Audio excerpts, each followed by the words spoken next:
तो ध्यान से सुनते रहिएगा एक एक बात को। I am starting the next non Mendelian inheritance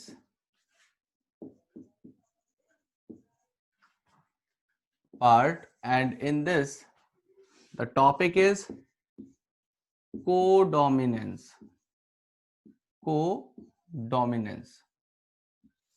incomplete dominance हमने किया, तो इनकम्प्लीट डोमिनेंस में हमने क्या देखा था कि नाइदर ऑफ द अलील यहां पे ना तो ये अपने आप को कंप्लीटली एक्सप्रेस कर पा रही थी, ना ये अपने आप को कंप्लीटली एक्सप्रेस कर पा रही थी, मतलब दोनों पार्शियल एक्सप्रेशन कर रही थी। और इनका जो F1 प्रोजेनी हो रहा था उसके अंदर इन दोनों का एक बीच का कैरेक्टर, मिक्स्ड कैरेक्टर आ रहा था, इंटरमीडिएट कैरेक्टर आ रहा था। तो ना तो इसने डोमिनेंस शो करी ना इसने डोमिनेंस शो करी, ये तो था हमारा किसमें, इनकम्प्लीट डोमिनेंस में। लेकिन अगर कोडोमिनेंस की बात करूं, अगर मैं कोडोमिनेंस की बात करूं तो कोडोमिनेंस का मतलब क्या होता है? कोडोमिनेंस का मतलब ये होगा कि जब हमारी both the alleles will completely express, मतलब ये भी अपना कंप्लीट एक्सप्रेशन दे, ये भी अपना कंप्लीट एक्सप्रेशन दे, और ये वाली भी अलील अपना कंप्लीट एक्सप्रेशन दे, और दोनों कंप्लीट एक्सप्रेशन देने के बाद जो हमारा F1 फिनोटाइप, अगर मैं F1 प्रोजेनी की बात करूं तो यहां पे ये दोनों ही कैरेक्टर हमारे बोथ कैरेक्टर्स प्रेजेंट होंगे, बोथ कैरेक्टर्स यहां पे प्रेजेंट होंगे। लेकिन एग्जाम्पल ये नहीं है इसका, ये तो मैंने आपको समझाने के लिए बताया था कि दो एलिलिक फॉर्म हैं, उनको समझाना था मेरे को कि किस तरीके से वो काम करती हैं। एग्जाम्पल समझना है तो आपको यहां समझना होगा क्या, ह्यूमन ब्लड ग्रुप। यहां पे आपको समझना है तो उसके लिए आपको ह्यूमन ब्लड ग्रुप समझना होगा। वो कैसे समझेंगे तो ध्यान से देखिए इधर। यहां पे आपको क्या देखना है कि जो हमारा ह्यूमन ब्लड ग्रुप होता है, ह्यूमन ब्लड ग्रुप होता है, उसमें एक ब्लड ग्रुप होता है AB, उसमें एक ब्लड ग्रुप होता है जिसे AB ब्लड ग्रुप कहा जाता है। तो सबसे पहले तो ये जानना जरूरी है कि ये ब्लड ग्रुप बनता कैसे है। तो हमारी एक जीन होती है जिसे आई जीन कहा जाता है। आई जीन जो होती है ये ब्लड ग्रुप बनाने वाली जीन है, मतलब आई जीन जो होगी it is responsible for coding those proteins which are responsible for distinguishing और डिफरेंशिएटिंग द ब्लड ग्रुप। अब ये आई जीन की 3 फॉर्म होती है। अब तक हम लोग क्या पढ़ते आए थे कि 1 जीन 2 अलील, 1 जीन 2 अलील। लेकिन आई जीन के रेस्पेक्ट में हमें यह जानना जरूरी है कि इसकी 3 अलील होती हैं। और इसको आई जीन को या ह्यूमन ब्लड ग्रुप को हम एक टॉपिक और है जिसमें कवर करते हैं, जिसका नाम होता है मल्टीपल एलेलिज्म। उस टॉपिक का नाम क्या है, मल्टीपल एलेलिज्म। मतलब 2 से ज्यादा अगर किसी जीन की अलील होंगी तो उसे मल्टीपल अलील कहा जाता है। मतलब इसकी कितनी अलील है, 3 अलील है। और वो 3 अलील किस फॉर्म में है, एक IA फॉर्म में है, एक IB फॉर्म में है, और एक स्मॉल I फॉर्म में है। तो इसकी कितनी अलील हो गई, 1 2 3, 3 अलील हो गई ना। तो इसे क्या कहेंगे हम लोग, मल्टीपल एलेलिज्म भी कहेंगे। तो यहां पे होता क्या है, यहां पे होगा क्या, तो ध्यान से इधर देखिए भाई, ये ब्लड ग्रुप बनता कैसे है। हमारी ये जो आरबीसी मैंने आपके सामने बनाई है, इस आरबीसी के जो प्लाज्मा मेम्ब्रेन है, इस आरबीसी के जो प्लाज्मा मेम्ब्रेन है उसके प्लाज्मा मेम्ब्रेन पे कुछ स्पेशल जो है हमारे प्रोटीन और शुगर मॉलिक्यूल्स होते हैं। ये जो प्रोटीन या शुगर मॉलिक्यूल होंगे ये ए ब्लड ग्रुप के लिए अलग होते हैं, बी ब्लड ग्रुप के लिए अलग होते हैं और ओ के ऊपर होते ही नहीं। तो मैं इसको एक अलग पैटर्न में आपको बना के समझाने की कोशिश करूंगा कि ये कैसे होंगे। तो मैं एग्जांपल के तौर पे मैं ले रहा हूं कि भाई ये जो ए ब्लड ग्रुप है उसके ऊपर जो पैटर्न प्रेजेंट है वो इस तरीके से प्रेजेंट है, ठीक है। और जो जो बी ब्लड ग्रुप है, जो ये तो हो गया ए ब्लड ग्रुप वालों की आरबीसी, उसके ऊपर ये जो शुगर या प्रोटीन मॉलिक्यूल लगे हैं, शुगर या प्रोटीन मॉलिक्यूल लगे हैं, उनका पैटर्न इस तरीके का है। बी ब्लड ग्रुप बना रहा हूं, बी ब्लड ग्रुप बना रहा हूं, तो यहां पे क्या होगा, यहां पे जो पैटर्न होते हैं वो अलग होंगे, जो ए जैसे नहीं होते। तो इनका पैटर्न जो शुगर और प्रोटीन का होता है वो अलग तरीके का होता है। और जो हमारा ओ ब्लड ग्रुप है, ओ ब्लड ग्रुप है, उसकी प्लाज्मा मेम्ब्रेन पे कुछ भी नहीं होगा, उसके ऊपर कोई भी प्रोटीन या शुगर का पैटर्न उसकी प्लाज्मा मेम्ब्रेन पे ओ ब्लड ग्रुप वाले की आरबीसी की नहीं होगा।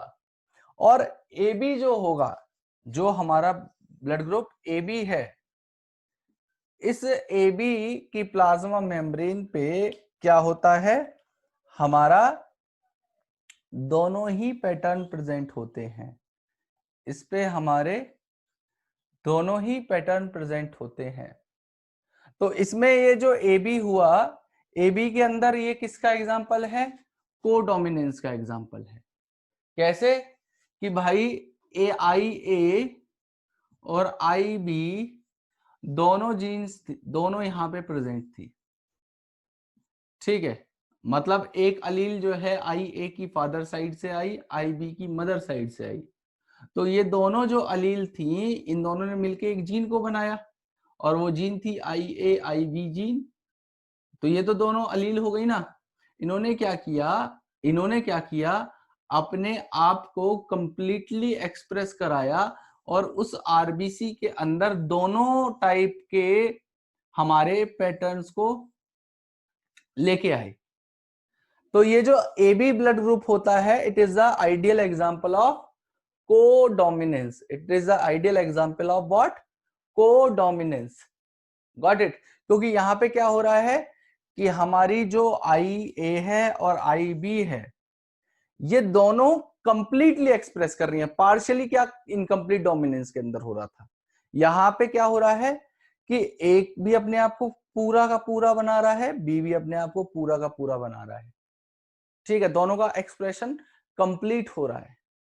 Got it. तो ये हमारा कोडोमिनेंस होता है। लेकिन अभी डेफिनेशन लिखा दूंगा मैं, कोडोमिनेंस की डेफिनेशन लिखाऊंगा, लेकिन आपको समझना क्या जरूरी है कि ये दोनों जो अलील होती हैं, ये दोनों ही यहां पे डोमिनेंट होती हैं। किसके ऊपर, इस फॉर्म के ऊपर, स्मॉल आई के ऊपर। मतलब अगर अगर ये आई ए स्मॉल आई के साथ प्रेजेंट है तो हमारा हमेशा जो ब्लड ग्रुप होगा वो ए ही होगा। और सिमिलरली अगर ये आई बी स्मॉल आई के साथ प्रेजेंट है तो ब्लड ग्रुप जो आएगा हमेशा वो बी आएगा, वो हमेशा बी आएगा। अब इसको और तरीके से समझते हैं। देखिए इससे होता क्या है कि ये जो शुगर मॉलिक्यूल हैं, जैसे सपोज करो ए के ऊपर क्या है, इस तरीके के हैं, तो अगर मैं ब्लड को ट्रांसफ्यूज कराना चाहूं एक पर्सन की जिसके अंदर बी ब्लड ग्रुप है, जिसके अंदर बी ब्लड ग्रुप है, तो बी ब्लड ग्रुप वाले के अंदर मैं ए के ब्लड को ट्रांसफ्यूज करना चाह रहा हूं, तो मैंने क्या बताया आपके, बी के ऊपर इस तरीके का पैटर्न है और ए के ऊपर इस तरीके का पैटर्न है। Got it. तो जब मैं इसको ट्रांसफ्यूज कराऊंगा ए वाले को, तो यहां पे आपको जब मैंने चैप्टर नंबर 8 पढ़ाया था तो मैंने सेल्फ और नॉन सेल्फ वाला एक कॉन्सेप्ट बताया था। ये हमारी बॉडी कभी भी सेल्फ मॉलिक्यूल के लिए एक्शन नहीं लेती, नॉन सेल्फ मॉलिक्यूल के लिए एक्शन लेगी। तो यहाँ पे क्या होगा कि ये जो मॉलिक्यूल ए के ऊपर ये जो सेल सरफेस प्रोटीन्स लगी हुई हैं, शुगर मॉलिक्यूल्स लगे हुए हैं, ये जब भी इसके अंदर ट्रांसफर करेंगे तो ये एक्ट करते हैं एज अ एंटीजन। ये एक्ट करेंगे क्या? As a antigen.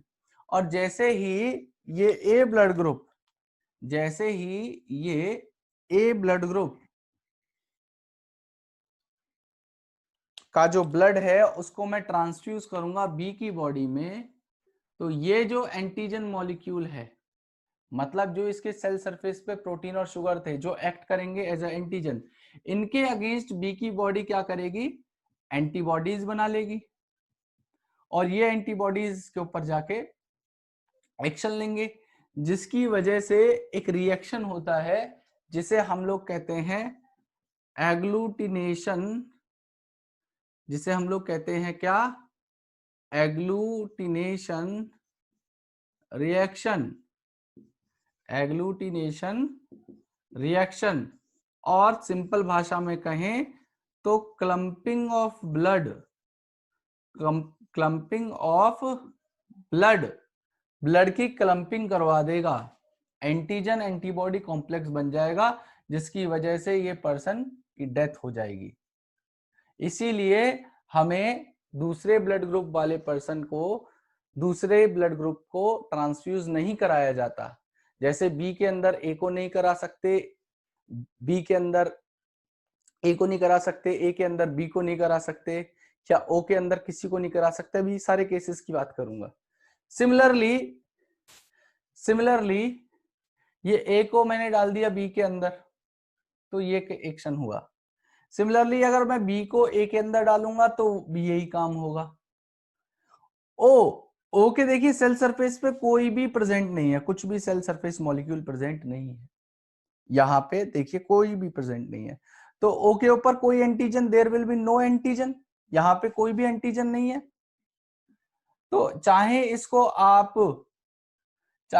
आप ए के अंदर ट्रांसफ्यूज कराओ, चाहे बी के अंदर ट्रांसफ्यूज कराओ, चाहे आप इसको ए बी के अंदर ट्रांसफ्यूज कराओ, और चाहे इसको आप ओ के अंदर ट्रांसफ्यूज कराओ, आप किसी के अंदर भी इसको ट्रांसफ्यूज कराओ, यहाँ पे कोई रिएक्शन नहीं होगा जैसे इसके अंदर हो रहा था, क्योंकि इसके सरफेस पे कोई भी एंटीजन प्रेजेंट नहीं होता। और जब एंटीजन इसके सेल सरफेस पे प्रेजेंट नहीं है तो किसी भी तरीके का एग्लूटिनेशन रिएक्शन नहीं आता, और इसीलिए ओ ब्लड ग्रुप को हम लोग कहते हैं क्या? Universal donor. इन्हें क्या कहते हैं? Universal donor. अब बात करता हूं ए बी वालों की। तो ए बी वालों की बात सुनिएगा ध्यान से। देखिए मैंने क्या बताया, ए बी के ऊपर क्या है? ए सरफेस मॉलिक्यूल भी है, जिनसे ए बी जो ब्लड ग्रुप वाला पर्सन है उसकी बॉडी जानती है कि ए सरफेस मॉलिक्यूल को भी वो पहचानती है, वो बी जो एंटीजन है या सेल सरफेस मॉलिक्यूल है उन्हें भी वो पहचानती है। तो अगर अगर मैं एक जो ए बी वाला पर्सन है, एक ए बी वाला पर्सन है, उसके अंदर ट्रांसफ्यूज करना चाहूं सारे ब्लड ग्रुप्स को, जैसे फॉर एग्जांपल ये एक पर्सन है जिसके अंदर ए बी ब्लड ग्रुप है, जिसके अंदर ए बी ब्लड ग्रुप है, तो यहाँ पे ए पैटर्न भी है, बी एंटीजन भी है, तो मैं यहाँ पे ए को ट्रांसफ्यूज करूंगा तो भी कुछ नहीं होगा। क्यों? इसकी बॉडी पहले से ही ए को जानती है, ए एंटीजन तो ए बी के ऊपर ऑलरेडी प्रेजेंट है, क्योंकि कोडोमिनेंस की वजह से उसने कंप्लीट एक्सप्रेशन किया है अपना। तो ए बी वाली बॉडी ए ब्लड ग्रुप को पहचानती है, क्योंकि उसके पास already A antigen completely express होकर उसकी प्लाज्मा मेम्ब्रेन पे प्रेजेंट है। तो ए एंटीजन को वो एज अ एंटीजन एक्ट नहीं करेगा, उसको एक्सेप्ट कर लेगा। Got it?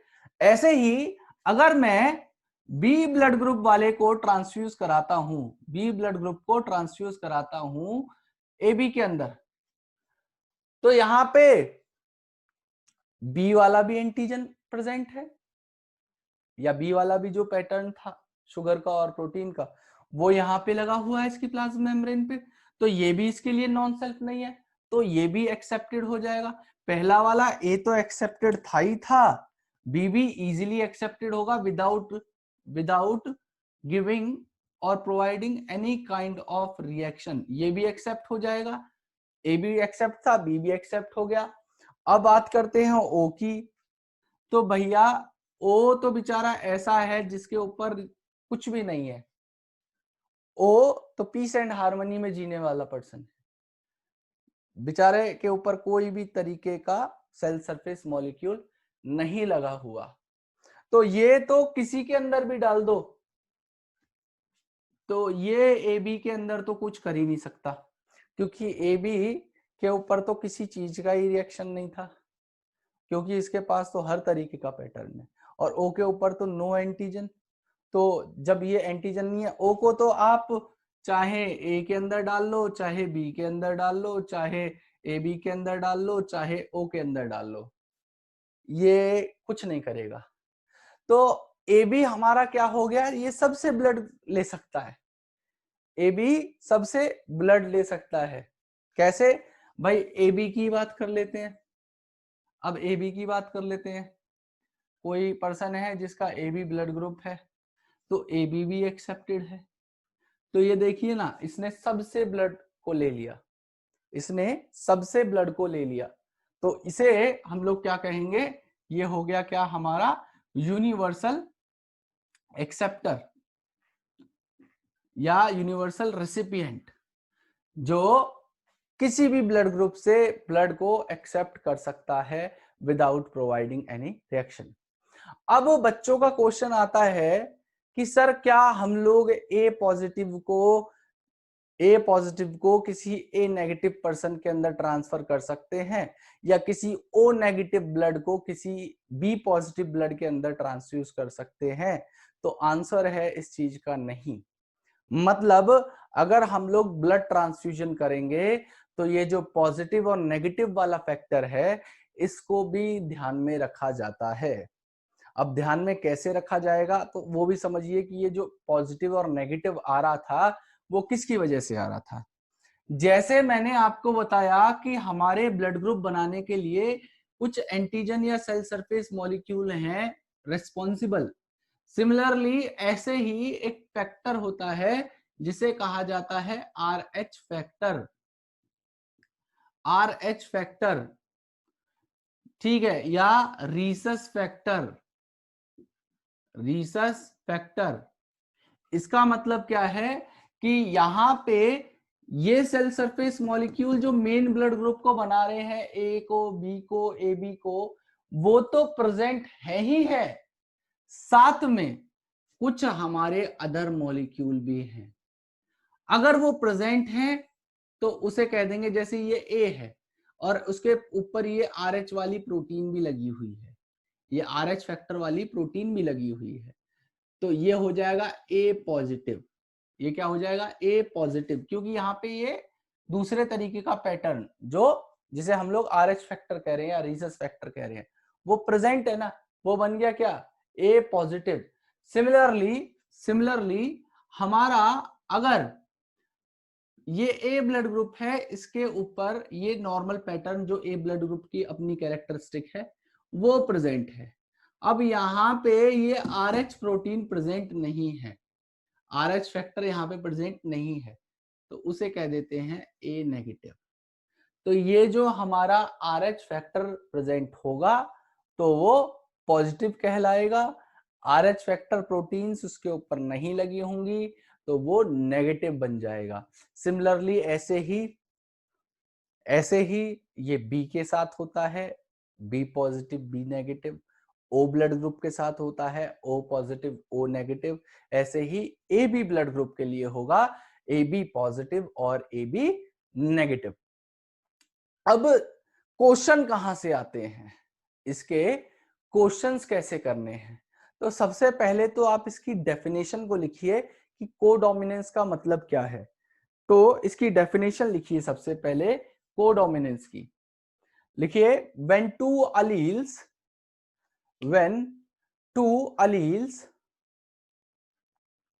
of a gene are equally dominant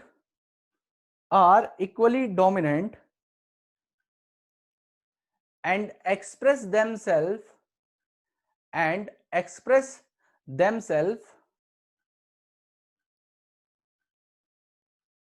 even when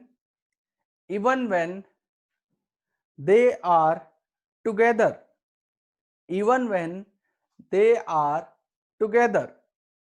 are known as codominance। तो डेफिनेशन में क्या पता चला, डेफिनेशन के अंदर हमें क्या पता चला कि हमारी जो दोनों अलील्स थी वो क्या होंगी, इक्वली डोमिनेंट होंगी। वो क्या होंगी, इक्वली डोमिनेंट होंगी, इवन एक साथ वो मौजूद थी। जनरली मैंने आपको क्या बताया था लॉ ऑफ डोमिनेंस के अंदर, जब भी दो अलील्स एक साथ प्रेजेंट होती हैं तो उसमें एक अलील जो है हमारी डोमिनेंट होती है, दूसरी रिसेसिव होती है। लेकिन वो किसकी बात थी, वो मेंडल्स लॉ की बात थी। वो जो भी बात मेंडल ने कही उसके हिसाब से था वो, कि एक चीज डोमिनेंट होगी तो दूसरी रिसेसिव होगी। वहां पे ऐसी कोई कंडीशन नहीं आ रही थी कि भाई ये डोमिनेंट भी है और दूसरा भी डोमिनेंट कैरेक्टर आ रहा है, ऐसा नहीं हो रहा था वहां पे ऐसा हो रहा था कि एक डोमिनेंट है तो दूसरे वाले को रिसेसिव रहना पड़ेगा, वो ही अपने आप को कंप्लीटली एक्सप्रेस करेगा, ये एक्सप्रेस अपने आप को नहीं करेगा। लेकिन हमने दो ऐसे फिनोमिना के बारे में पढ़ा जहां पे मेंडल की लॉ फॉलो नहीं हो रही, वहां पे मेंडल की लॉ को कोई फॉलो नहीं कर रहा। जैसे इनकम्प्लीट डोमिनेंस में क्या हुआ, ये भी थोड़ा सा एक्सप्रेशन दे रही है, ये भी थोड़ा सा एक्सप्रेशन दे रही है, ये लाल है ये सफेद है, तो दोनों ने मिलके क्या किया, एक बीच का इंटरमीडिएट बना दिया जिसे पिंक कहा। इन दोनों का मिक्सचर बन गया, वो इंटरमीडिएट बन गया इन दोनों का हाइब्रिड, तो इसे क्या कह दिया मैंने, पिंक कह दिया। अब यहाँ पे कोडोमिनेंस के अंदर मैंने क्या बताया, कोडोमिनेंस के अंदर बताया कि भाई ये ए है ये बी वाली अलील है, तो ए मैंने देखो को इनकम्प्लीट डोमिनेंस में क्या बोला था, ये पार्शियली एक्सप्रेस कर रही है अपने आप को, ये भी पार्शियली, कंप्लीटली नहीं बोला, पार्शियली मतलब पूरे तरीके से नहीं, आधे तौर पे, पार्शियल मतलब थोड़ा सा, तो थोड़ा सा एक्सप्रेशन ये दे रही थी इनकम्प्लीट डोमिनेंस में, थोड़ा सा एक्सप्रेशन ये दे रही थी, तो पार्शियल एक्सप्रेशन इसका, पार्शियल एक्सप्रेशन इसका, और जो F1 हाइब्रिड बन गया वो इंटरमीडिएट बन गया। कोडोमिनेंस में मैंने क्या बोला कि कंप्लीट एक्सप्रेशन इसका भी और कंप्लीट एक्सप्रेशन इस अलील का भी, ये वाली अलील का, तो दोनों का जब कंप्लीट एक्सप्रेशन हुआ तो दोनों के ही कैरेक्टर हमारे F1 हाइब्रिड के अंदर आ गए, दोनों के ही कैरेक्टर, कंप्लीट कैरेक्टर्स, इस वाली अलील के भी और इस वाली अलील के भी, दोनों अलील के फैक्टर्स यहां पे F1 हाइब्रिड के अंदर आ गए। उसी चीज को कहा जाता है कोडोमिनेंस। और कोडोमिनेंस का एग्जांपल क्या है हमारा, ह्यूमन ब्लड ग्रुप सिस्टम के अंदर ए बी ब्लड ग्रुप, जहां पे आई ए और आई बी जीन्स जब एक साथ मौजूद होंगी, आई ए और आई बी जीन एक साथ अगर मौजूद हुई तो ये दोनों ही अलील अपना कंप्लीट एक्सप्रेशन देती हैं, ये दोनों ही अलील अपना कंप्लीट एक्सप्रेशन देंगी। ये था इसका मतलब जो मैंने डेफिनेशन में लिखवाया। और मैंने एक चीज और बताई थी आपको कि भाई जब आई ए आई बी जीन प्रेजेंट हैं तो ये दोनों ही डोमिनेंट है। देखो आई ए आई बी दोनों डोमिनेंट है, और ये डोमिनेंट किसके ऊपर है, स्मॉल आई के ऊपर। और ये बनती कैसे है, अगर आई ए एक्सप्रेस हो रहा है तो ए ब्लड ग्रुप, ठीक है भाई, आई बी एक्सप्रेस हो रहा है तो B blood group, small I express हो रहा है तो ओ ब्लड ग्रुप, और अगर आई ए और आई बी एक साथ प्रेजेंट हैं और एक्सप्रेस हो रहे हैं तो ए बी ब्लड ग्रुप। अब इस आई ए को, और मैंने तो देखो यहाँ पे 2 अलील लिखी है ना, यहाँ पे 1 लिखी है, तो इसको थोड़ा सा और कैटेगराइज कर दूं ए ब्लड ग्रुप के लिए, तो यहाँ पे क्या होगा, या तो आई ए की फॉर्म में प्रेजेंट हो सकता है, या वो आई की फॉर्म में प्रेजेंट होता है। तो मैंने क्या बताया कि आई अगर एक साथ प्रेजेंट होगी तो आई क्या है, डोमिनेंट फॉर्म है, ये देखिए मैंने लिखा हुआ है। तो आई डोमिनेंट है और ये किसको, इस स्मॉल आई को सप्रेस कर देगी। तो जो एक्सप्रेशन होगा वो हमारे आई का ही होगा, जिसकी वजह से हमारा ए ब्लड ग्रुप आता है। सिमिलरली यहां पे अगर मैं बी की बात करूं तो बी की भी 2 फॉर्म हो सकती है, बी भी 2 फॉर्म में प्रेजेंट हो सकता है, जैसे कि आई बी या आई। तो जैसे आई ए इसके ऊपर डोमिनेंट है, ऐसे ही आई बी भी आई के ऊपर डोमिनेंट है। अगर ये दोनों एक साथ मौजूद होंगे आई, तो ब्लड ग्रुप जो बनेगा वो हमारा बी ही बनता है, ब्लड ग्रुप जो हमारा बनेगा वो बी ही बनता है। आ रही है ना मेरी बात समझ में? और स्मॉल आई तो बेचारा ये है ही है, आई रहा तो ओ ब्लड ग्रुप बनाएगा ही बनाएगा, और आई बी एक साथ रहेंगे तो ए बी ब्लड ग्रुप बनता है। Got it? अब इसके कुछ पार्ट हैं, कुछ क्वेश्चन हैं जो मैं आपको अभी कराना चाहता हूं, क्योंकि इसके ऊपर क्वेश्चन आते हैं हमारे क्रॉस से रिलेटेड। तो इसके जो क्रॉस से रिलेटेड क्वेश्चंस हैं उनकी मैं बात कर लेता हूं। तो 1 सेकंड दीजिए मुझे आप, कि क्वेश्चंस किस तरीके से होंगे वो देखते हैं हम लोग।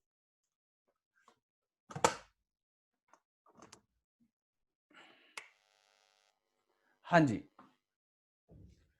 तो अब क्वेश्चंस की बात करते हैं, क्वेश्चंस कैसे बनते हैं।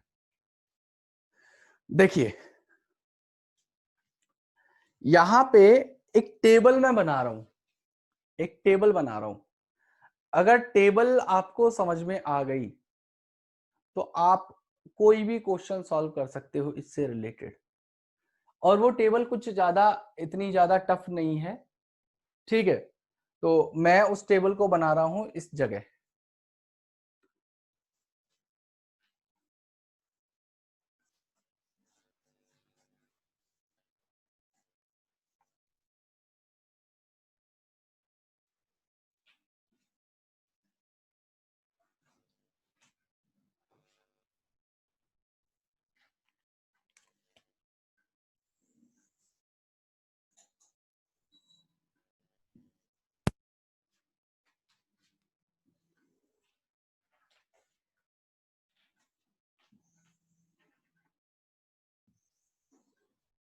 तो मैं यहां पे सबसे पहले वाले कॉलम में लिख रहा हूं allele from parent A, from parent A, allele from parent B, from parent B. मतलब ये जो क्वेश्चन आएंगे ना बेटा हमारे, ये क्वेश्चन आते हैं कि किसी एक ऑफस्प्रिंग का आपको ब्लड ग्रुप दे दिया, बोला ये ऑफस्प्रिंग का ब्लड हमारा ए, तो आप पेरेंट बताइए पेरेंट्स का ब्लड ग्रुप क्या हो सकता है, तो उसे कैसे निकाला जाएगा। या आपको एक पेरेंट का ब्लड ग्रुप दे दिया, एक ऑफस्प्रिंग का ब्लड ग्रुप दे दिया, आपको दूसरे पेरेंट का ब्लड ग्रुप निकालना है, या आपको दोनों ही पेरेंट्स के बारे में बता दिया, ए और बी पेरेंट्स का ब्लड ग्रुप आपको पता है, आपको जो उनका ऑफस्प्रिंग है उसका ब्लड ग्रुप निकालना है। तो ये कैसे निकाला जाएगा अभी मैं आपको समझाऊंगा, और आप अपने आप करेंगे, कितने भी टाइप के क्वेश्चन होंगे आप उन्हें सॉल्व करेंगे।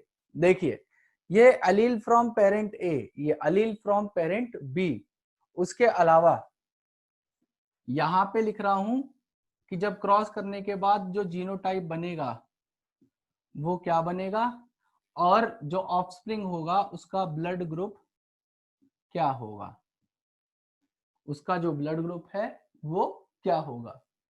तो पेरेंट जो ये अलील है पेरेंट ए की, वो पहली वाली है आई ए, आई ए, पेरेंट बी से भी आई ए, तो दोनों के बीच में क्रॉस हुआ तो हमारा जो जीनोटाइप हुआ वो हो गया आई ए, तो ब्लड ग्रुप बन गया यहाँ पे ए।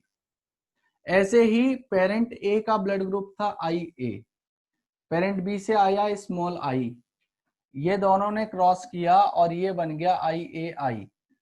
तो मैंने आपको क्या बताया था, आई ए डोमिनेंट है स्मॉल आई के ऊपर, तो जो ब्लड ग्रुप बनेगा वो भी क्या बनेगा, हमारा ए ही बनेगा।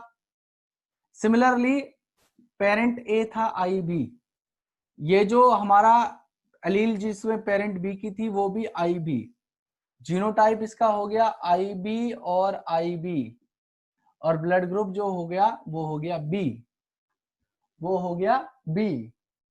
हमारा अलील है पेरेंट ए की आई बी, इसकी हो गई स्मॉल आई, ये हो जाएगा आई बी आई, और ब्लड ग्रुप बन जाएगा हमारा बी, बी। आप इसे वाई से वर्सा भी कर सकते हो, स्मॉल आई को इधर लिख दीजिए, इसको इधर लिख दीजिए, तो रिजल्ट पे कोई चेंज नहीं आने वाला है, ब्लड ग्रुप वही रहेंगे, चाहे आप पेरेंट बी के आई को यहां लिख दीजिए, ए को यहां लिख दीजिए, ब्लड ग्रुप वही बनना है।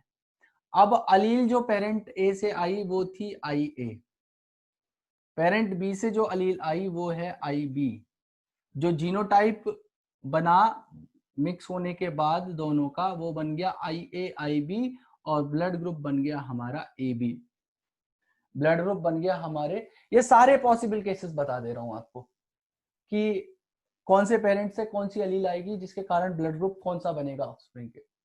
उसके अलावा पेरेंट ए है, इसके अंदर हमारी अलील आ रही है स्मॉल आई, पेरेंट बी के अंदर भी आ रही है स्मॉल आई, तो ये दोनों जीनोटाइप मिला के बन गया स्मॉल आई, और ब्लड ग्रुप बन जाएगा ओ, ब्लड ग्रुप बन जाएगा ओ, ये आई लिखा है, ठीक। तो अब हम एक चीज करते हैं, ये टेबल तो मैंने आपको बता दी, ये टेबल तो मैंने आपको बता दी, अब क्रॉसेस के थ्रू किस तरीके से समझा जा सकता है इस टॉपिक को, तो क्रॉसेस के थ्रू समझिए, तो क्रॉसेस के थ्रू आप इस चीज को समझिए कि कैसे क्रॉस होंगे और किस तरीके से काम होगा। मैं एक दो क्रॉस आपको करके दिखा रहा हूं, और बाकी क्रॉस आपको करने हैं।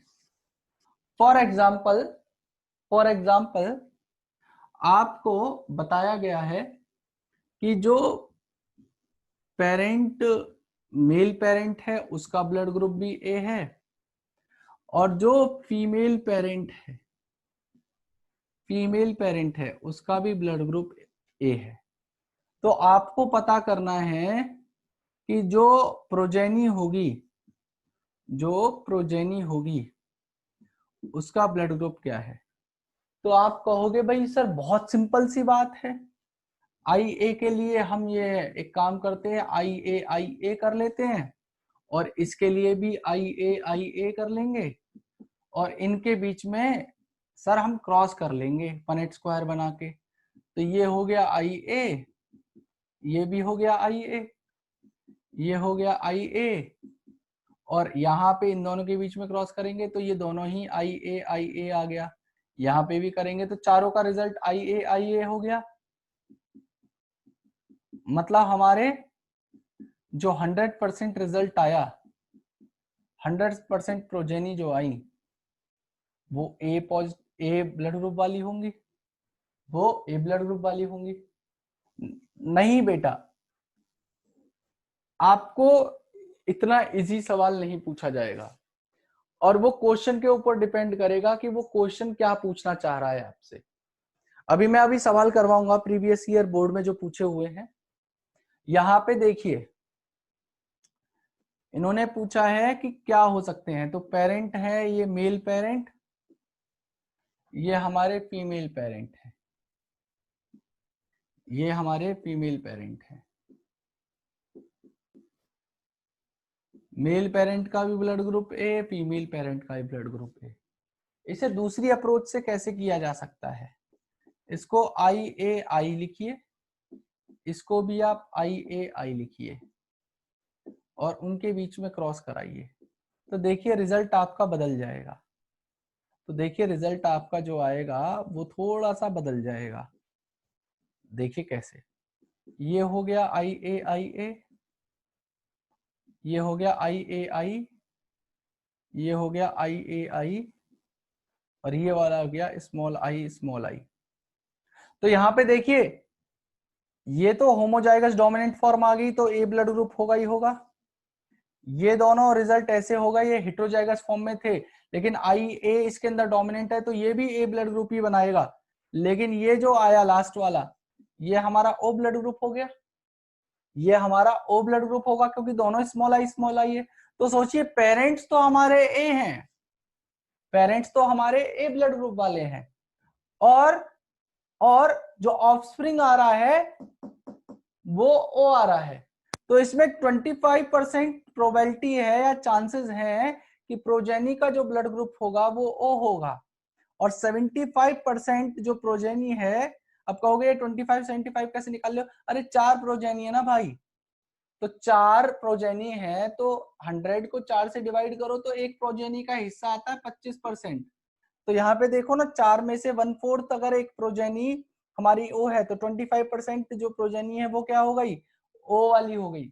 और ये 3 प्रोजेनी जिनके अंदर ए ब्लड ग्रुप है, जिनके अंदर ए ब्लड ग्रुप है, वो तीनों की तीनों क्या कर रही है, 75% है ना, तो ये ए वाली हो गई, ये हमारी ए वाली हो गई। Got it. इसको एक तरीके से और किया जा सकता है, इसको करने का एक तरीका और है। यहाँ पे तो मैंने IAI लिया है, IAI लिया है। आप एक काम और करिए, तीसरे तरीके से इसको निकाल के देखिए, इसको तीसरे तरीके से भी निकाल सकते हैं। आप एक काम करो, आप एक काम करिए कि ये मेल पेरेंट, ये फीमेल पेरेंट, और यहां पे ये भी ए, ये भी ए। अब इसके लिए ले लीजिए जीनोटाइप IAIA, और इसके लिए ले लीजिए IAI। लेकिन रिजल्ट पे कोई ऐसा बदलाव नहीं आने वाला, रिजल्ट पे ऐसा कोई चेंज नहीं आने वाला, क्योंकि देख लीजिए क्रॉस करके, यहाँ पे जब इनके बीच में हम क्रॉस बनाएंगे, जब क्रॉस बनाएंगे तो क्या होगा, ये आएगा रिजल्ट हमारा कुछ इस तरीके से।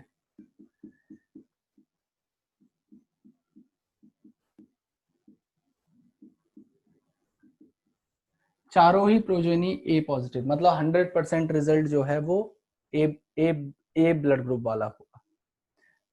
हालांकि 50% होमोजाइगस डोमिनेंट है और 50% हमारे हेट्रोजाइगस है, 50% होमोजाइगस है, 50% हेट्रोजाइगस है, लेकिन ब्लड ग्रुप चारों का ए ही है। तो 100% जो प्रोजेनी होगी वहां पे ए ही ब्लड ग्रुप कॉज होगा।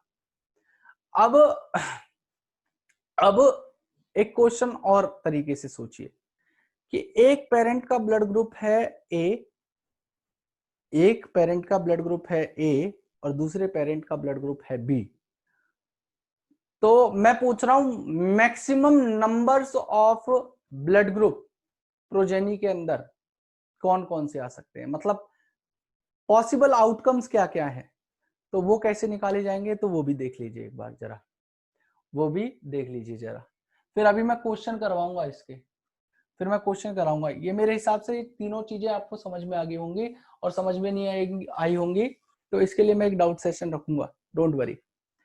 तो उसमें क्वेश्चन ही सॉल्व करे जाएंगे, क्योंकि ये कॉन्सेप्चुअल पार्ट है, और कॉन्सेप्चुअल पार्ट के लिए हमें थोड़ा सा क्लैरिटी होनी ज्यादा जरूरी है, और क्वेश्चंस ज्यादा क्रॉसेस ही निकालने हैं। देखिए मैंने क्या बोला, एक पेरेंट है, पेरेंट नंबर 1, या आप इन्हें मेल पेरेंट ही लीजिए जैसे मैं पहले लेते आया हूं। इनको क्रॉस करा रहे हैं आप एक मेल पेरेंट के साथ, ये फीमेल पेरेंट थी, ये हो गई मेल पेरेंट। ठीक है, इसका ब्लड ग्रुप है ए और इसका ब्लड ग्रुप है बी। अब इस क्रॉस को भी कई तरीके से किया जा सकता है, लेकिन यहां पे पूछा है कि maximum number of blood group या पॉसिबल मैक्सिमम नंबर ऑफ जो ब्लड ग्रुप्स हैं वो कितने फॉर्म हो सकते हैं। तो वो देखिए, इस आई ए को मैं इस तरीके से ले सकता था, आई ए, लेकिन अगर मैं आई ए और आई बी यहां पे लूं तो यहाँ पे हमारे एक ही ब्लड ग्रुप फॉर्म होगा, वो है ए बी ब्लड ग्रुप। लेकिन हमें निकालना क्या है, मैक्सिमम ब्लड ग्रुप निकालने हैं। तो मैं क्या करता हूं यहाँ पे इसके साथ इसको क्या करता हूं, स्मॉल आई को कर दे रहा हूं, यहाँ पे मैं स्मॉल आई को कर दे रहा हूं। तो देखिए रिजल्ट क्या होगा,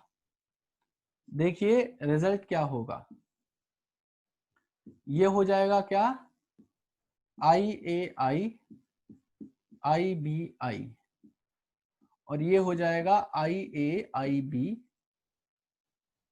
ये वाला हो जाएगा आई बी आई, तीसरा हो जाएगा आई ए आई, और चौथा हो जाएगा आई आई।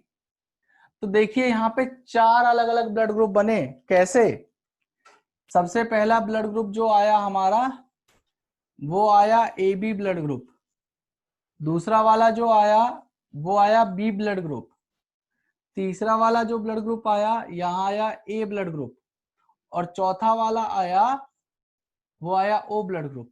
तो यहाँ पे देखिए 25% प्रोबेबिलिटी है कि 4 अलग अलग ग्रुप यहाँ पे फॉर्म होंगे, 4 अलग अलग ब्लड ग्रुप यहाँ पे फॉर्म होंगे। Got it.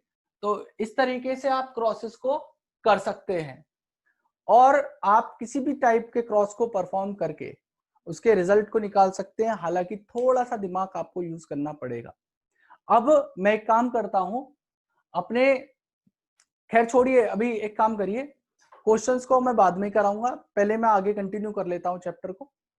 ठीक है, तो यहां तक बात आपको मेरे हिसाब से क्लियर होगी कि ये क्या हुआ और क्या नहीं हुआ, और ये हमने कोडोमिनेंस जो था वो किस तरीके से पढ़ा।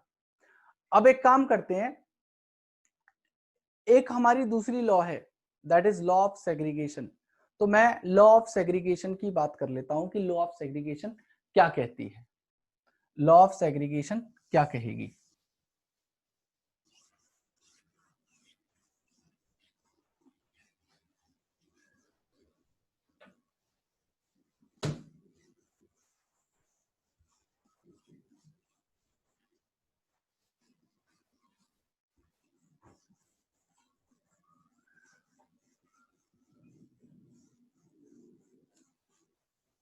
लॉ ऑफ सेग्रीगेशन की बात कर लेता हूं बेटा।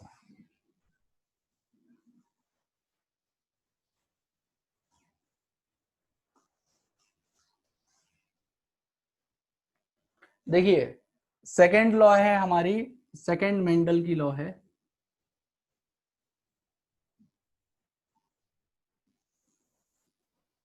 That is law of segregation.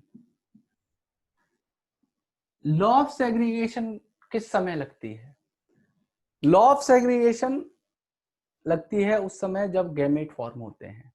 तो लॉ ऑफ सेग्रीगेशन कहती क्या है कि जब भी गैमेट फॉर्मेशन होगा, ड्यूरिंग गैमेट फॉर्मेशन जो हमारी अलील्स हैं या फैक्टर्स हैं, ये एक दूसरे से इस तरीके से सेग्रीगेट होंगे, are segregate in that manner that in manner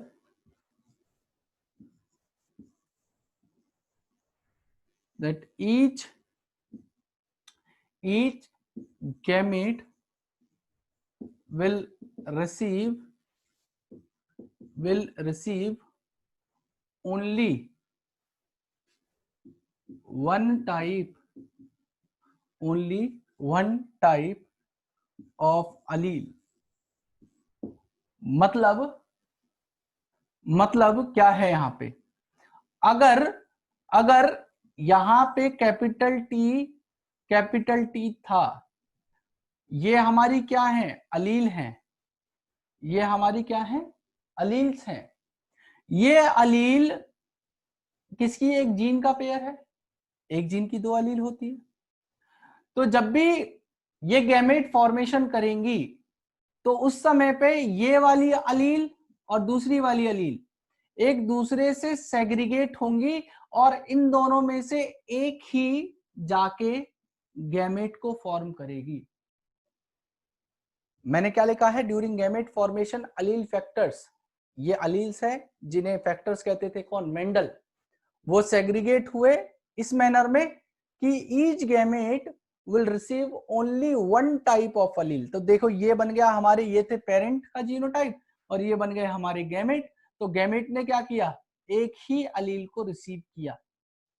अगर यहां पे स्मॉल टी होता तो ये दो अलील है अलग अलग, तो ये भी इस तरीके से सेग्रीगेट होंगी कि हमारा जब गैमेट बनेगा तो इन दोनों में से एक ही गैमेट जाएगा। तो जब भी हमारे होमोजाइगस होंगे पेरेंट्स, जब भी हमारे पेरेंट्स होमोजाइगस होंगे, चाहे होमोजाइगस डोमिनेंट हो चाहे रिसेसिव हो, डोमिनेंट है तो कैपिटल टी और रिसेसिव हो तो small T,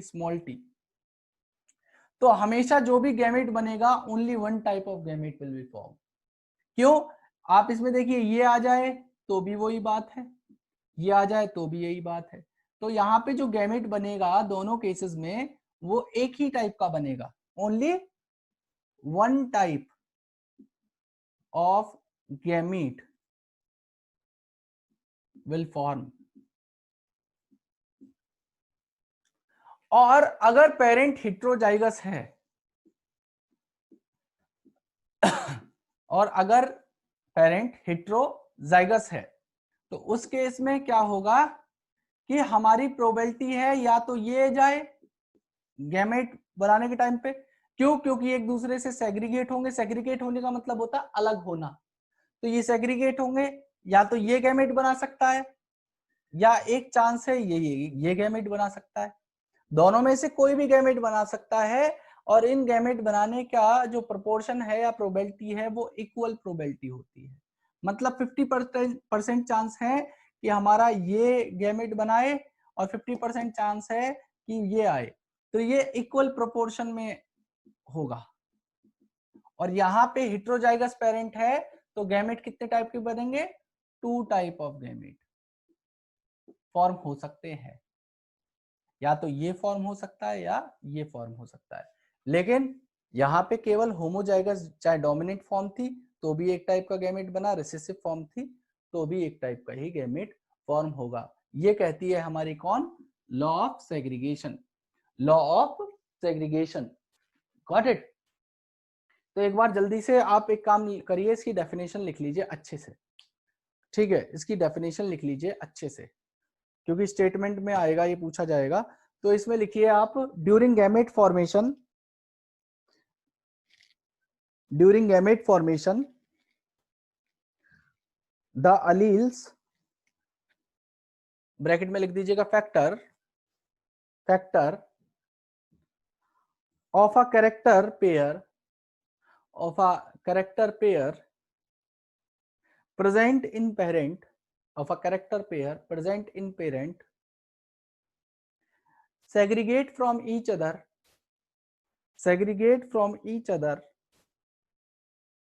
such that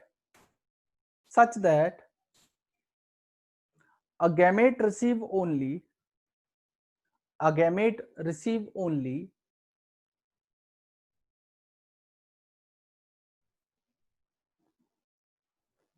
one of the two factors or allele, the gamete will receive only one of the to alleles, तो यहाँ पे दोनों में से कोई भी एक अलील ही रिसीव करेगा parent. Next point, homozygous parent, homozygous parent produce all gametes, homozygous parent produce all gametes that are similar,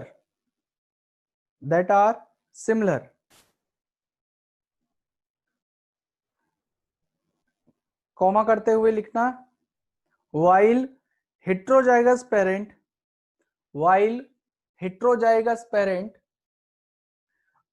produce two kind of gametes,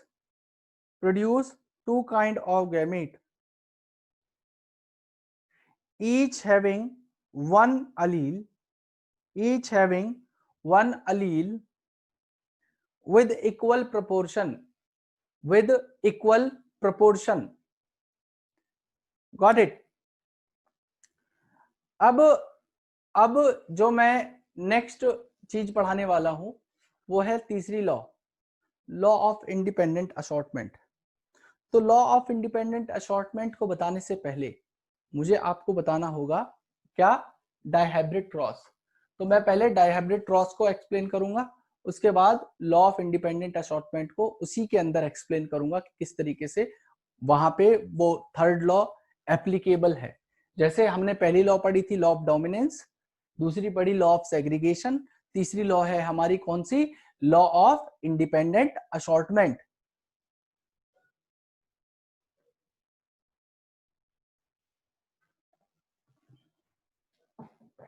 देखिए भाई, देखिए तीसरी लॉ की बात कर लेते हैं।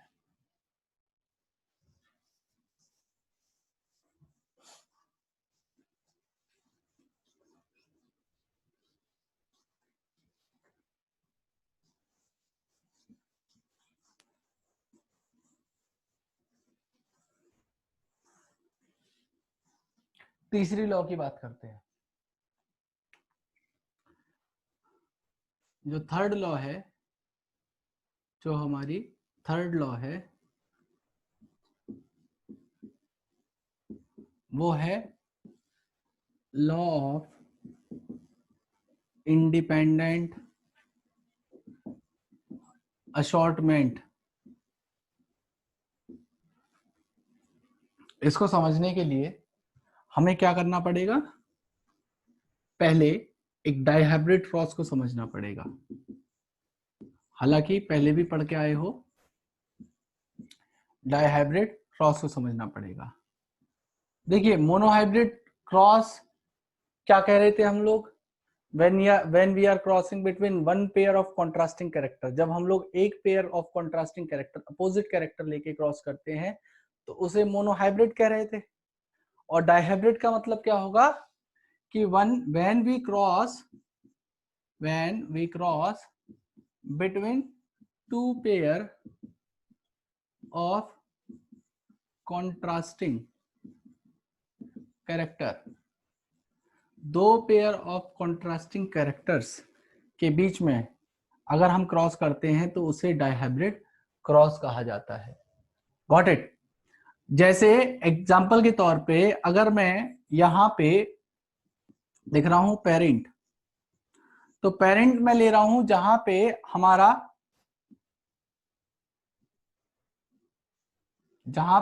हमारा मैं पहला जो पेरेंट का कैरेक्टर ले रहा हूं या ट्रेट ले रहा हूं वो ले रहा हूं राउंड एंड येलो सीड। तो देखिए ना भाई, यहाँ पे दो कैरेक्टर्स हो गए ना, एक राउंड एक येलो, और इसको क्रॉस किसके साथ करा रहा हूं, इसको क्रॉस करा रहा हूं मैं ग्रीन एंड रिंकल्ड सीड के साथ। तो राउंड का जो अपोजिट है वो हो गया क्या, रिंकल्ड, और येलो का जो अपोजिट हो गया वो हो गया क्या, ग्रीन। तो 2 पेयर मैंने यहाँ पे लिए ना, जिनके बीच में मैं क्रॉस करा रहा हूं। तो यहाँ पे मैं लिखता हूं सबसे पहले इनके क्या, जीनोटाइप को, जीनोटाइप को। तो जीनोटाइप में ये राउंड के लिए हो जाएगा क्या, आर आर, येलो के लिए हो जाएगा कैपिटल वाई, क्योंकि ये डोमिनेंट फॉर्म है, ठीक है। और यहाँ पे रिंकल्ड के लिए क्या कर दूंगा मैं, स्मॉल आर, और ग्रीन के लिए क्या कर दूंगा, स्मॉल वाई। फिर मैं क्या करता हूं, मैं इनके गैमेट्स बनाता हूं, तो गैमेट्स में अब तो याद पता चल गया गैमेट किससे बनते हैं, लॉ ऑफ सेग्रीगेशन से। तो लॉ ऑफ सेग्रीगेशन लगेगी यहाँ पे, इन दोनों में से एक अलील, इन दोनों में से एक अलील गैमेट बनाएगी। तो कैपिटल आर में से एक अलील आ गई, कैपिटल वाई में से एक अलील आ गई, और यहाँ पे स्मॉल आर से एक अलील आ गई, और कैपिटल वाई से, सॉरी स्मॉल वाई से एक अलील आ गई। और इन दोनों ने एक दूसरे के साथ क्रॉस किया, और जो हमारा रिजल्ट आया वो हो गया हमारा F1 हाइब्रिड या F1 जनरेशन, फीलियल 1 जनरेशन। और F1 जनरेशन क्या हो गई, capital R, capital Y, capital R, capital Y, small Y. ये हमारा F1 हाइब्रिड हो गया। That is what, round and yellow seed, क्योंकि यहाँ पे मेंडल की लॉ है, मतलब मेंडल की तीसरी लॉ है, तो मेंडल की फर्स्ट लॉ को भी ये फॉलो ही करेगी, क्योंकि लॉ ऑफ डोमिनेंस लगेगा यहाँ पे। ये जो कैपिटल आर है ये स्मॉल आर के ऊपर डोमिनेंट है, ये कैपिटल वाई है स्मॉल वाई के ऊपर डोमिनेंट है, मतलब राउंड कैरेक्टर रिंकल्ड के ऊपर डोमिनेंट है, और जो येलो कैरेक्टर है वो ग्रीन के ऊपर डोमिनेंट है। तो जो प्रोजेनी होगी वो डोमिनेंट वालों की होगी, राउंड एंड येलो सीड। लेकिन हमें यहाँ पे इसकी बात नहीं करनी, मेन अभी आएगा। अब क्या होता है कि मैं F2 जनरेशन निकालना चाहता हूं, तो F2 जनरेशन निकालने के लिए पहले मुझे गैमेट बनाने पड़ेंगे, तो गैमेट किस तरीके से बनाऊंगा F2 जनरेशन क्रॉस के लिए, एक लिख लो कैपिटल आर, फिर लिख लो स्मॉल आर। मतलब अगर मैं आपसे डायरेक्टली बोलूं कि यार इससे गैमेट बनाओ, तो कैसे बनाओगे गैमेट, नहीं बना पाओगे। आपको गैमेट कैसे बनाना है, यहाँ देखिए एक इजी सा मेथड है, इसे फोर्क मेथड कहते हैं। यहाँ पे कैपिटल आर हो गया, कैपिटल वाई हो गया, यहाँ स्मॉल वाई लिख दीजिए, यहाँ स्मॉल आर के साथ एक कैपिटल वाई लिख दीजिए, स्मॉल वाई लिख दीजिए, इसको क्रॉस करिए, ये बन गया आर कैपिटल वाई, ये बन गया कैपिटल आर स्मॉल वाई, ये बन गया स्मॉल आर कैपिटल वाई, और ये लिख दीजिए स्मॉल आर स्मॉल वाई। ये हमारे 4 टाइप के गैमेट बन गए, ये हमारे 4 टाइप्स के गैमेट तैयार हो गए। अब मैं क्या कर रहा हूं, इन 4 टाइप के गैमेट्स को लेके डायहाइब्रिड क्रॉस परफॉर्म करना चाह रहा हूं। तो देखिए डायहाइब्रिड क्रॉस कैसे परफॉर्म होगा, तो ध्यान दीजिएगा, ये मेरे 4 गैमेट तैयार होके आ गए हैं, पहला, दूसरा, तीसरा, चौथा। अब मैं इनको क्या करना चाह रहा हूं, F2 जनरेशन लाने के लिए क्या करते हैं हम लोग, सेल्फिंग कराते हैं ना भाई। ये जो F1 जनरेशन आता है, F1 जनरेशन के रिजल्ट को हम लोग हमेशा सेल्फ कराते हैं। सेल्फ का मतलब क्या होता है, उसको उसी के जैसे प्लांट के साथ क्रॉस करा देना। अब क्रॉस कराऊंगा तो क्रॉस कराने के लिए मुझे गैमेट्स तो चाहिए, तो गैमेट्स कैसे बनाए मैंने, गैमेट्स ये बना दिए। जब मैं क्या कराना चाह रहा था, सेल्फिंग कराना चाह रहा था ना भाई, यहाँ पे मैं आर आर वाई वाई, जो हमारा इसका जनरेशन F1 जनरेशन का रिजल्ट था, इसको F2 जनरेशन लाने के लिए मैं इसी प्लांट के साथ क्या करूंगा, सेल्फ करूंगा, या इसी को क्या कहते हैं, सेल्फिंग करना। तो ऐसे ही प्लांट के साथ इसको क्रॉस कराऊंगा ना, तभी तो हमारा F2 जनरेशन का रिजल्ट आएगा। तो F2 जनरेशन निकालने के लिए मुझे पहले इनसे गैमेट तो बनाने पड़ेंगे। तो गैमेट मैंने ये बना दिए ना 4, 1 2 3 और ये 4, ये 4 गैमेट तैयार होके मेरे आ गए।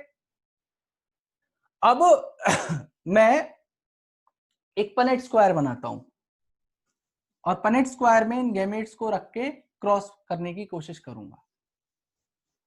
मैं पनेट स्क्वायर बना के इनको क्रॉस करता हूं।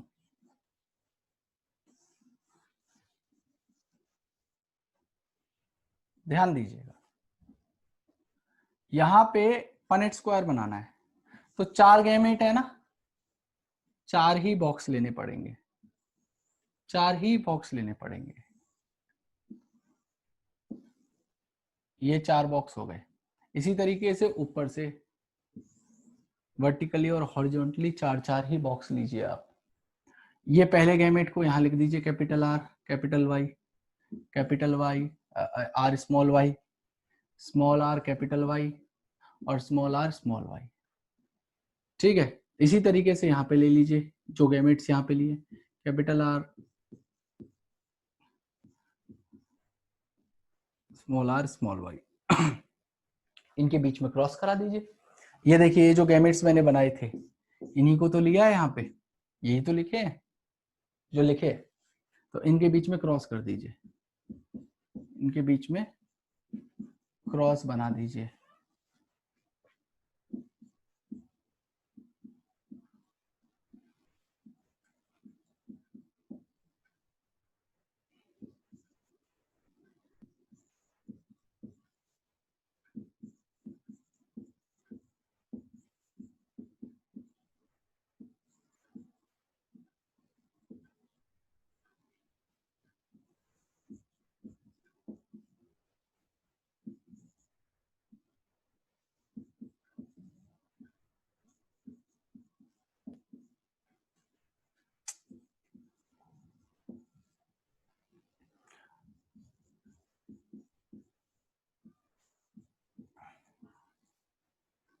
ये आपके क्रॉसेस हो गए तैयार, ये क्रॉस कर दिए मैंने। ठीक है भाई, अब मैं इनके जीनोटाइप और फिनोटाइप की बात कर लेता हूं। मैं इनके जीनोटाइप और फिनोटाइप की बात करता हूं। तो सबसे पहले फिनोटाइप। फिनोटाइप क्या? Physical character. तो सारे प्लांट देखिए राउंड एंड येलो। तो मैं एक काम करता हूं, जितने भी राउंड एंड येलो हैं उन्हें हैश से दिखा रहा हूं। ये राउंड एंड येलो है, हैश। ये भी राउंड एंड येलो। देखो जहां पे भी दोनों में से एक कैरेक्टर डोमिनेंट आ गया, कैपिटल वाई स्मॉल वाई में कैपिटल वाई है ना प्रेजेंट, तो ये डोमिनेंट फॉर्म है, तो ये हमेशा इसको क्या करेगा? सप्रेस करेगा, ये रिसेसिव हो जाएगा। चाहे ये कैपिटल आर स्मॉल आर एक साथ प्रेजेंट है तो कैपिटल आर डोमिनेंट है तो राउंड ही होगा सी। आ रही है बात समझ में? अगर ये कैपिटल वाई स्मॉल वाई है तो यहाँ पे डोमिनेंट ही होगा, वो येलो ही होगा। तो round and yellow, round and yellow, round and yellow, ये नहीं होगा। ये हमारा राउंड एंड ये ग्रीन हो जाएगा। ये भी राउंड एंड येलो, ये वाला भी नहीं होगा, राउंड एंड ग्रीन हो जाएगा। ये हो जाएगा राउंड एंड येलो। यहाँ पे अगर एक भी कैपिटल है तो dominant character, round and yellow. उसके अलावा ये हो गया राउंड एंड येलो। तो गिन लीजिए इन हैश को, कितने हो गए? 1 2 3 4 5 6 7 8 9। तो हमारे 9 प्लांट्स क्या हो गए? Round and yellow, round and yellow. अब देखो 3 प्लांट हमारे अलग तरीके के आएंगे। वो कौन से आएंगे?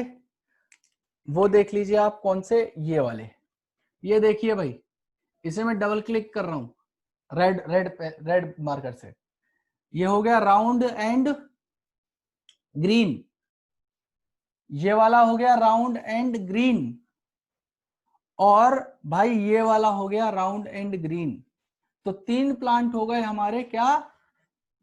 Round and green. Got it? और 3 प्लांट हमारे और अलग वैरायटी के आएंगे। ये हो जाएंगे क्या? Wrinkled and yellow. तो 3 प्लांट हमारे जो आएंगे, 3 प्लांट जो आएंगे उन्हें मैं स्टार से कर दे रहा हूं, उन्हें मैं ब्लैक मार्कर के स्टार से कर दे रहा हूं। ये स्टार, ये स्टार और ये स्टार, ये क्या हो जाएंगे भाई हमारे wrinkled and yellow, wrinkled and yellow. और एक सबसे लास्ट वाला बेचारा ये बचा हुआ है, सबसे लास्ट ये दिस वन, ये हो जाएगा क्या हमारा wrinkled and green, wrinkled and green. ये हमारा क्रॉस हो गया। अब फिनोटाइप की बात कर लेते हैं। तो फिनोटाइप इसका थोड़ा सा अलग होता है, इसका जो फिनोटाइप होगा वो थोड़ा सा अलग होगा। कैसे, देखिए फिनोटाइप क्या होगा इसका, सॉरी फिनोटाइप तो हमारा ये हो गया 9331, जीनोटाइप की बात कर रहा हूं मैं। इसका जो जीनोटाइप होगा वो क्या होगा 1:2, 1:2, 4:2, 1:2:1। इसको याद करना है 1:2:1:2, 4:2:1:1।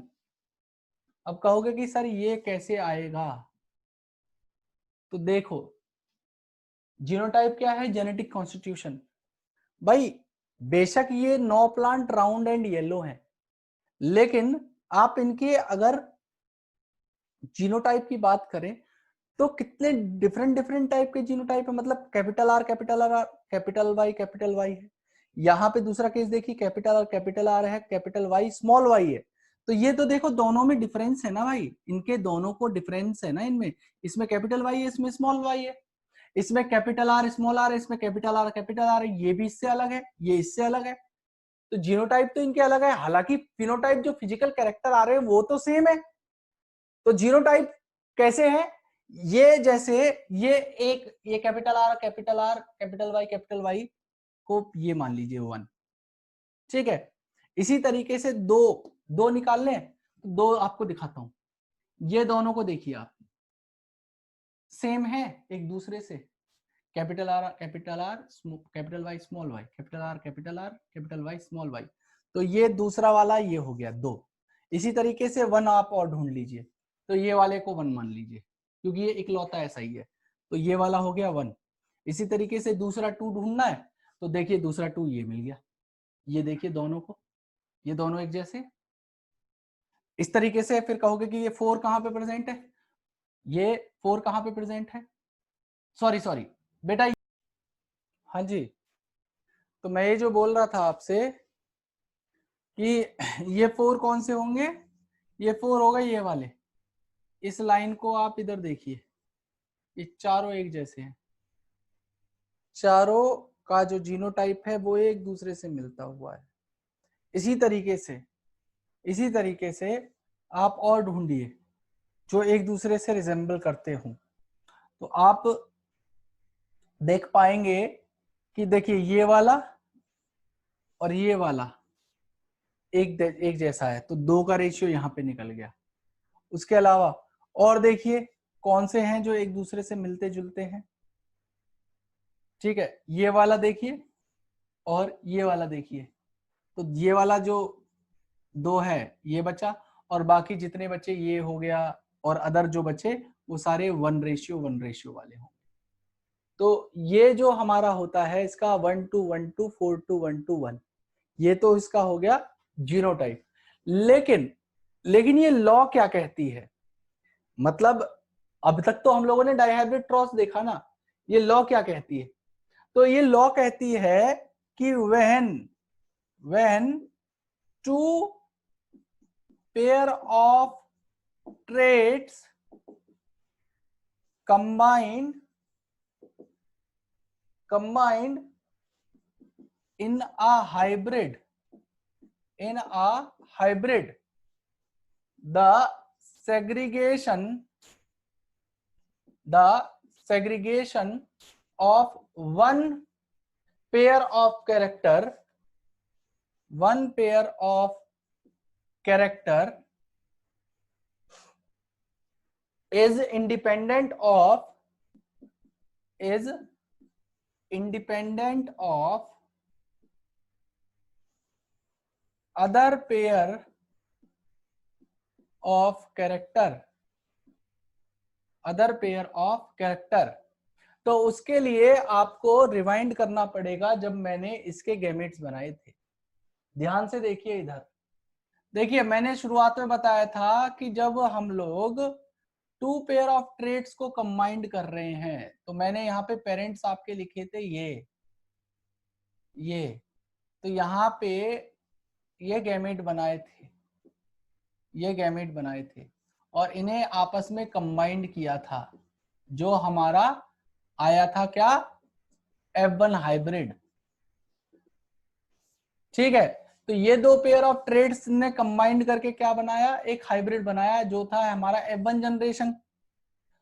अब ये जो हमारा F1 जनरेशन आया है, ये जो हमारा F1 जनरेशन आया है, capital R small r capital Y small y, तो भैया यहां पे ये जो R है ये इस कैपिटल कैरेक्टर जो डोमिनेंट कैरेक्टर है इससे इंडिपेंडेंट है। ये कैपिटल वाला इस कैपिटल वाले से इंडिपेंडेंट है, ये इसके साथ गैमेट बना सकता है, ये इसके साथ भी गैमेट बना सकता है। ऐसे ही ये रिसेसिव वाला भी इंडिपेंडेंट है, जरूरी नहीं है कि ये इस रिसेसिव फॉर्म के साथ ही गैमेट फॉर्मेशन करेगा, ये इस कैपिटल वाले के साथ भी गैमेट फॉर्मेशन करेगा। तो यहाँ पे क्या लिख रखा है, the segregation of one of the pair of character is independent of other pair of character. तो भाई यहाँ पे जो सेग्रीगेशन हो रहा है वन पेयर ऑफ कैरेक्टर का, वो इंडिपेंडेंट है अदर पेयर ऑफ कैरेक्टर से, जिसकी वजह से हमारे ये अलग अलग टाइप के गैमेट्स बने थे ना, जो पहले कभी पेरेंट्स के अंदर हुआ ही नहीं करते थे।